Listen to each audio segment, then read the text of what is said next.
Selamat malam pemirsa, Breaking News kembali hadir edisi Rabu 22 November 2021. Bersama saya Alicia Maharani, sejumlah informasi menarik akan kami hadirkan untuk Anda. Kita simak, inilah informasi selengkapnya.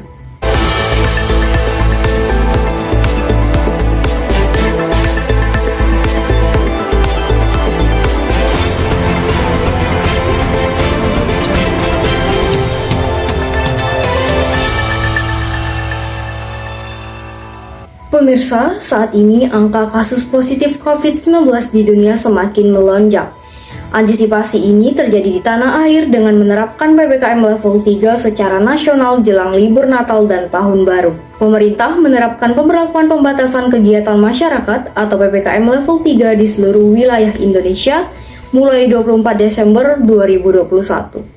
Menjelang Natal dan Tahun Baru, pemerintah berencana kembali menerapkan PPKM level 3 di sejumlah wilayah. Menteri Pariwisata dan Ekonomi Kreatif Sandiaga Uno menjelaskan, hal ini baru saja dibahas dalam rapat terbatas bersama Presiden dan Wakil Presiden.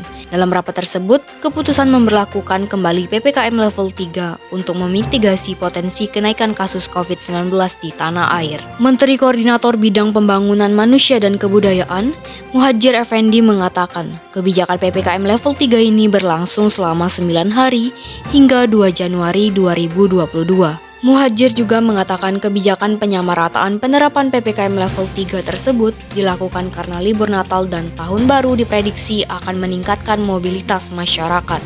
Rapat kabinet terbatas yang dihadiri antara lain oleh Pak Menko Ekonomi dan Pak Mermarinvest juga, dan Pak Kapolri, Pak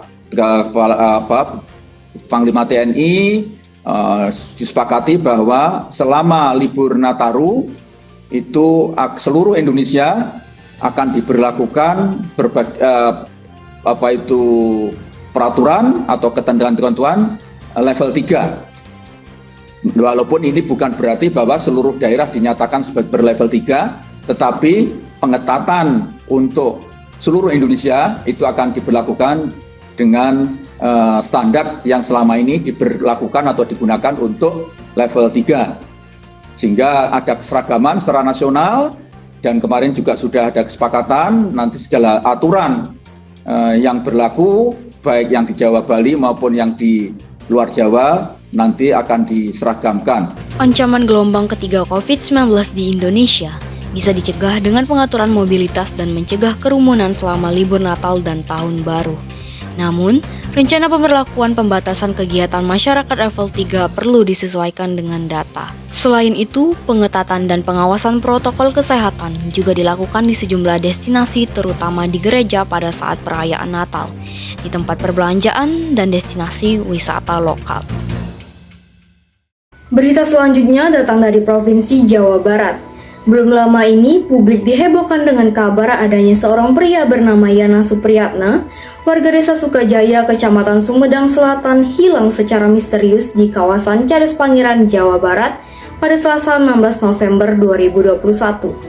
Polisi telah menetapkan Yana Supriyatna yang sempat membuat heboh Indonesia ini sebagai tersangka. Diketahui, Yana dijerat pasal 14 ayat 2 Undang-Undang Republik Indonesia Nomor 1 Tahun 1946 tentang peraturan hukum pidana penyiaran berita bohong yang dapat membuat keonaran. Kepala Bidang Humas Polda Jawa Barat, Kombes Pol Erdi Caniago mengatakan, meski telah ditetapkan sebagai tersangka, Yana tidak ditahan namun harus memenuhi wajib lapor kepada Polres Sumedang. Alasannya, ancaman hukuman terhadap Yana Supriyatna kurang dari 5 tahun dan bukan merupakan pasal pengecualian. Saat dihadirkan dalam konferensi pers di Mapolres Sumedang, Senin 22 November 2021, Yana Supriyatna menyampaikan permintaan maaf. Ia menyampaikan permintaan maaf dengan didampingi istrinya. Yana mengatakan tidak akan pernah mengulangi perbuatan ini lagi, baik kepada keluarga maupun kepada masyarakat luas. Yang sebenarnya adalah selama ini saya sedang mendapat banyak masalah, baik di lingkungan keluarga dan tempat kerja, sehingga saya awalnya berniat hidup, namun saya masih teringat dengan anak dan istri saya.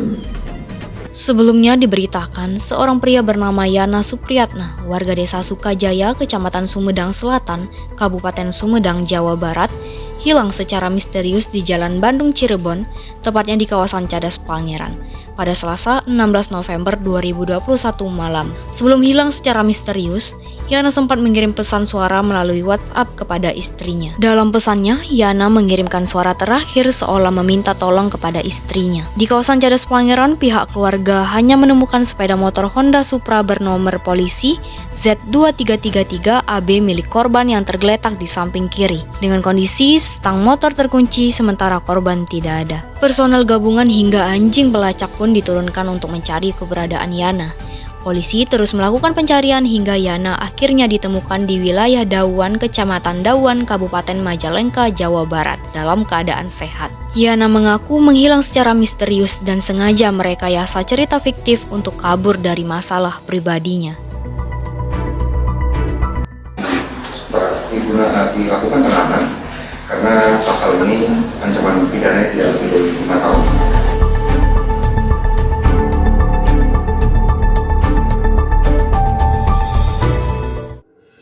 Pemirsa, informasi tadi mengakhiri perjumpaan kita di Breaking News edisi kali ini. Saya Alicia Maharani pamit undur diri, selamat malam dan sampai jumpa.